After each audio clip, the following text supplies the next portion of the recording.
Hello everyone, welcome to ಐಜಿಸ್ cooking channel. ಇವತ್ತಿನ ವಿಡಿಯೋದಲ್ಲಿ ನಾವು ತುಂಬ ಜ್ಯೂಸಿಯಾಗಿ ಚಿಕನ್ ಕಬಾಬನ್ನು ಯಾವ ರೀತಿ ಮಾಡ್ಕೊಳ್ಳೋದು ಅಂತ ನೋಡೋಣ. ನೋಡಿ, ತುಂಬಾ ಚೆನ್ನಾಗಿ ಬಂದಿದೆ. ನೋಡಿದ್ರೇ ತಿನ್ನಬೇಕು ಅಂತ ಅನ್ನಿಸ್ತಿದೆ, ಅಷ್ಟು ಚೆನ್ನಾಗಿ ಬಂದಿದೆ.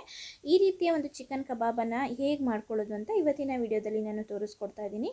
ನೋಡಿ, ಇದೇ ರೀತಿಯಲ್ಲಿ ನಾವು ಸಹ ಪರ್ಫೆಕ್ಟಾಗಿ ಮಾಡ್ಕೊಳ್ಬೋದು. ನಮ್ಮ ಮನೆಯಲ್ಲಿ ಚಿಕನ್ನ ಮಾಡಲಿಕ್ಕೆ ಚಿಕನ್ ಪೌಡರ್ ಇದೆ, ಹಾಗೆಯೇ ಕಬಾಬ್ ಪೌಡರ್ ಇದೆ, ಎಲ್ಲದೂ ಇದೆ. ಆದರೂ ಚಿಕನ್ ಕಬಾಬ್ ಪರ್ಫೆಕ್ಟಾಗಿ ಬರ್ತಿಲ್ಲ, ಗಟ್ಟಿ ಆಗ್ತಿದೆ, ಈ ರೀತಿ ಕಂಪ್ಲೇಂಟ್ಸ್ ಇರೋ ಅಂಥವ್ರು ಖಂಡಿತವಾಗ್ಲೂ ಇದೊಂದು ಸರಿ ಒಂದು ವಿಡಿಯೋವನ್ನು ನೋಡ್ಕೊಳ್ಳಿ. ಪರ್ಫೆಕ್ಟಾಗಿ ಪ್ರತಿ ಸತಿನೂ ಮಾಡ್ತೀರಾ. ಬನ್ನಿ ಹೇಗೆ ಮಾಡೋದು ನೋಡೋಣ. ಈ ರೀತಿ ಒಂದು ಬೌಲ್ಗೆ ನಾನಿಲ್ಲಿ ಚಿಕನನ್ನು ಹಾಕ್ಕೊಳ್ತಾ ಇದ್ದೀನಿ. ನೋಡಿ, ಒಂದು 250ರಿಂದ 300 ಗ್ರಾಮಷ್ಟು ಚಿಕನ್ನ ತೊಗೊಳ್ತಾ ಇದ್ದೀನಿ.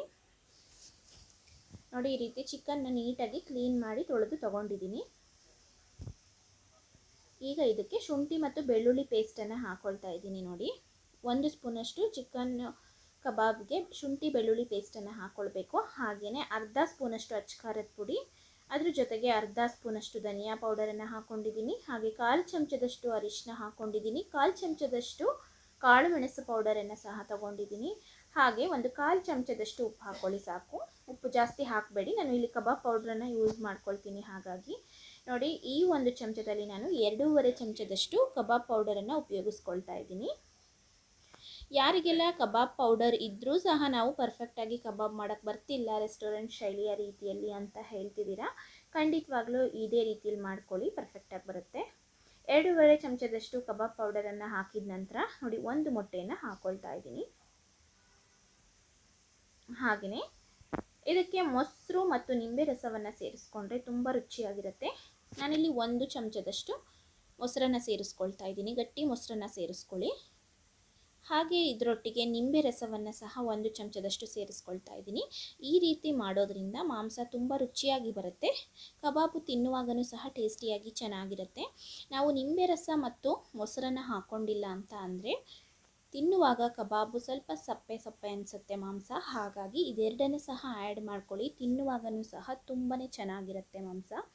ನೋಡಿ, ಈಗ ಇದನ್ನು ಚೆನ್ನಾಗಿ ಕೈಯಿಂದ ಕಲಸಿ ಮಸಾಲೆ ಎಲ್ಲ ಕಡೆ ಆಗೋ ರೀತಿಯಲ್ಲಿ ಇಟ್ಕೊಳ್ತಾ ಇದ್ದೀನಿ. ಈ ರೀತಿ ಕೈಯಿಂದ ಇದನ್ನು ಮಿಕ್ಸ್ ಮಾಡಿಕೊಂಡು ಇಟ್ಕೊಳ್ಳಿ ಅಷ್ಟೇ. ಈಗ ಇದನ್ನು ನಾನು ಪ್ಲೇಟನ್ನು ಕ್ಲೋಸ್ ಮಾಡಿಕೊಂಡು ಒಂದು 20 ನಿಮಿಷಗಳ ಕಾಲ ರೆಸ್ಟಿಗೆ ಬಿಡ್ತಾ ಇದ್ದೀನಿ. ನೋಡಿ, ಇದಕ್ಕೆ ಪ್ಲೇಟನ್ನು ಕ್ಲೋಸ್ ಮಾಡ್ಕೊಳ್ಬೇಕು. ಉಪ್ಪನ್ನು ಫ್ರೆಂಡ್ಸ್, ಇಲ್ಲಿ ನಾವು ಕಬಾಬ್ ಪೌಡರನ್ನು ಹಾಕ್ಕೊಳ್ಳೋದಾದರೆ ಒಂದು 1/4 ಚಮಚದಷ್ಟು ಮಾತ್ರ ಉಪಯೋಗಿಸ್ಕೊಳ್ಬೇಕು, ಜಾಸ್ತಿ ಹಾಕಬೇಡಿ. ಯಾಕಂದರೆ ಕಬಾಬ್ ಪೌಡರಲ್ಲೇ ಉಪ್ಪಿನಂಶ ಇರುತ್ತೆ. ಹಾಗಾಗಿ ಒಂದು 20 ನಿಮಿಷ ಆಗಲಿಕ್ಕೆ ಬಿಟ್ಟಿದ್ದೀನಿ. ಈಗ ನೋಡಿ, ಎಣ್ಣೆನ ಕಾಯ್ಲಿಕ್ಕೆ ಇಟ್ಕೊಳ್ತಾ ಇದ್ದೀನಿ. ಗ್ಯಾಸ್ ಮೇಲೆ ಈ ರೀತಿ ಒಂದು ಪ್ಯಾನ್ನ ತಗೊಂಡು ಇದಕ್ಕೆ ಎಣ್ಣೆ ಕಾಯೋಕ್ಕೆ ಇಟ್ಕೊಳ್ತಾ ಇದ್ದೀನಿ. ನೋಡಿ, ಈಗ ಒಂದು 20 ನಿಮಿಷಗಳ ಕಾಲ ಆಗಿದೆ. ಈಗ ಇದನ್ನು ಚೆನ್ನಾಗಿ ಸ್ವಲ್ಪ ಉಪ್ಪು ಖಾರ ಎಲ್ಲ ಚೆನ್ನಾಗಿ ಹಿಡೀಲಿ ಅನ್ನೋ ಕಾರಣಕ್ಕೆ ಈ ರೀತಿ ಮಾಂಸವನ್ನು ನೆನೆಸಿಟ್ಟಿರುವಂಥದ್ದು. ನಂತರ ನೋಡಿ, ಈಗ ಕಾಯ್ದಿರುವಂತಹ ಎಣ್ಣೆಗೆ ಒಂದೊಂದೇ ಪೀಸನ್ನು ನಾನಿಲ್ಲಿ ಹಾಕ್ತಾಯಿದ್ದೀನಿ.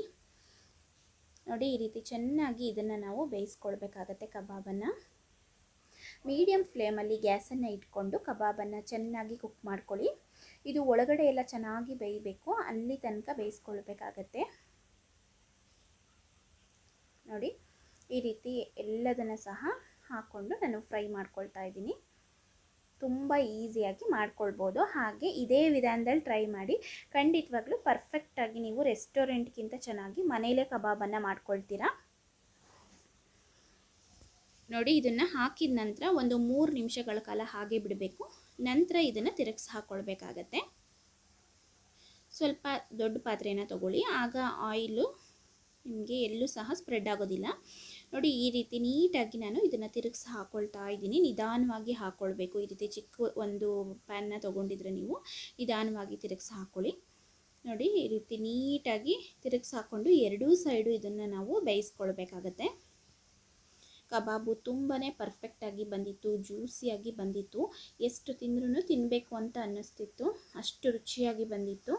ಖಂಡಿತವಾಗ್ಲೂ ಸಹ ಮನೆಯಲ್ಲಿ ಮಾಡ್ಕೊಳ್ಳಿ. ನಾವು ಯಾವಾಗಲೂ ಮಾಡ್ತಾ ಇರ್ತೀವಿ, ಬಟ್ ಪ್ರತಿ ಸಲ ನಮಗೆ ಒಂದೇ ಥರ ಬರೋದಿಲ್ಲ ರಿಸಲ್ಟು. ಹಾಗಾಗಿ ಹೇಳ್ತಾ ಇದ್ದೀನಿ, ಈ ವಿಧಾನದಲ್ಲಿ ಮಾಡಿಕೊಂಡ್ರೆ ಖಂಡಿತವಾಗ್ಲೂ ಸಾಫ್ಟಾಗಿ ಬರುತ್ತೆ ಚಿಕನ್ನು. ಹಾಗೆ ಉಪ್ಪು ಖಾರ ಎಲ್ಲ ಪರ್ಫೆಕ್ಟಾಗಿ ಆಗಿರುತ್ತೆ. ಕಬಾಬು ಎಲ್ಲೂ ಸಪ್ಪೆ ಸಪ್ಪೆ ಅಂತಲೂ ಅನಿಸೋದಿಲ್ಲ ನಿಮಗೆ, ತುಂಬ ಕ್ರಿಸ್ಪಿಯಾಗಿ ಜ್ಯೂಸಿಯಾಗಿ ಚೆನ್ನಾಗಿ ಬರುತ್ತೆ. ನೋಡಿ, ಇದನ್ನು ನಾನು ಚೆನ್ನಾಗಿ ಎರಡೂ ಸೈಡು ಕುಕ್ ಮಾಡ್ಕೊಳ್ತಾ ಇದ್ದೀನಿ. ನೋಡಿ ಈ ರೀತಿ ಆಗಬೇಕು ಆಯಿಲು, ಆವಾಗ ನಮಗೆ ಕಬಾಬು ಬೆಂದಿದೆ ಅಂತ ಅನಿಸುತ್ತೆ. ನೋಡಿ ಈ ರೀತಿ ಬಂದಮೇಲೆ ನಾವು ಇದನ್ನು ತೆಗಿಬೋದು. ನೋಡಿ ಈ ಒಂದು ಕಲರ್ಗೆ ಬಂದಮೇಲೆ ಪರ್ಫೆಕ್ಟಾಗಿ ಕಬಾಬು ಬೆಂದಿದೆ, ಒಳಗಡೆ ಮಾಂಸನೂ ಸಹ ಚೆನ್ನಾಗಿ ಬೆಂದಿರುತ್ತೆ. ಈಗ ಇದನ್ನು ನಾವು ತೆಗಿಬೋದು. ಎಣ್ಣೆನೆಲ್ಲ ಈ ರೀತಿ ನೀಟಾಗಿ ಇಳಿಸಿ ಅದನ್ನು ತೆಗಿತಾ ಹೋಗೋಣ. ಒಂದು ಟಿಶ್ಯೂ ಪೇಪರ್ ಮೇಲೆ ಬೇಕಾದರೂ ಹಾಕ್ಕೊಳ್ಳಿ, ಚೆನ್ನಾಗಿ ಎಣ್ಣೆ ಎಲ್ಲ ಅಬ್ಸರ್ವ್ ಆಗುತ್ತೆ. ನೋಡಿ ಈ ರೀತಿ ತೆಗಿತಾ ಇದ್ದೀನಿ. ನೋಡಿ ಇದನ್ನೀಗ ಸರ್ವ್ ಮಾಡ್ಕೊಳ್ಳೋಣ. ತುಂಬ ಜ್ಯೂಸಿಯಾಗಿ ಚೆನ್ನಾಗಿ ಬಂದಿದೆ, ತುಂಬ ಟೇಸ್ಟಿಯಾಗಿರುತ್ತೆ. ಯಾರ ಗೆಸ್ಟ್ ಬಂದಾಗಲೂ ಸಹ ನಾವು ಮಾಡ್ಬೋದು, ಅಥವಾ ಬಿರಿಯಾನಿ ಮಾಡಿದಾಗ ಈ ರೀತಿ ಕಬಾಬ್ನ ಸಹ ಮಾಡ್ಕೊಳ್ಬೋದು, ತುಂಬಾ ಚೆನ್ನಾಗಿರುತ್ತೆ. ನೋಡಿ ಈ ರೀತಿ ಚೆನ್ನಾಗಿ ಬಂದಿದೆ, ನೀವೇ ನೋಡ್ತಿರ್ಬೋದು, ತುಂಬ ಜ್ಯೂಸಿಯಾಗಿ ಚೆನ್ನಾಗಿ ಬಂದಿದೆ. ಖಂಡಿತವಾಗ್ಲೂ ಸಹ ಇದೇ ರೀತಿ ಟ್ರೈ ಮಾಡ್ಕೊಳ್ಳಿ. ಒಳಗೂ ಸಹ ಮಾಂಸ ತುಂಬ ಚೆನ್ನಾಗಿ ಬೆಂದಿದೆ, ಟೇಸ್ಟು ಸಹ ತುಂಬಾ ಚೆನ್ನಾಗಿತ್ತು. ಖಂಡಿತ ನೀವು ಸಹ ಮನೆಯಲ್ಲಿ ಟ್ರೈ ಮಾಡಿ, ಹೇಗೆ ಬಂತು ಅಂತ ನಿಮ್ಮ ಅನಿಸಿಕೆ ಅಭಿಪ್ರಾಯಗಳನ್ನು ನನಗೆ ಕಮೆಂಟ್ ಬಾಕ್ಸಲ್ಲಿ ತಿಳಿಸೋದನ್ನು ಮರಿಬೇಡಿ. ಹಾಗೆ ಫ್ರೆಂಡ್ಸ್, ಯಾರೆಲ್ಲ ವಿಡಿಯೋ ನೋಡ್ತಾ ಇದ್ದೀರಾ, ಸಬ್ಸ್ಕ್ರೈಬ್ ಮಾಡದೆ ನೋಡ್ತಾ ಇದ್ದರೆ ದಯವಿಟ್ಟು ಚಾನಲನ್ನು ಸಬ್ಸ್ಕ್ರೈಬ್ ಮಾಡಿಕೊಂಡು ಸಪೋರ್ಟ್ ಮಾಡಿ. ಹಾಗೆ ವಿಡಿಯೋಗಳನ್ನು ನಿಮ್ಮ ಫ್ರೆಂಡ್ಸ್ಗಳಿಗೂ ಸಹ ಶೇರ್ ಮಾಡಿ. ಹಾಗೆ ವಿಡಿಯೋ ಇಷ್ಟ ಆಗಿದ್ದರೆ ವಿಡಿಯೋವನ್ನು ಲೈಕ್ ಮಾಡಿ. Thank you.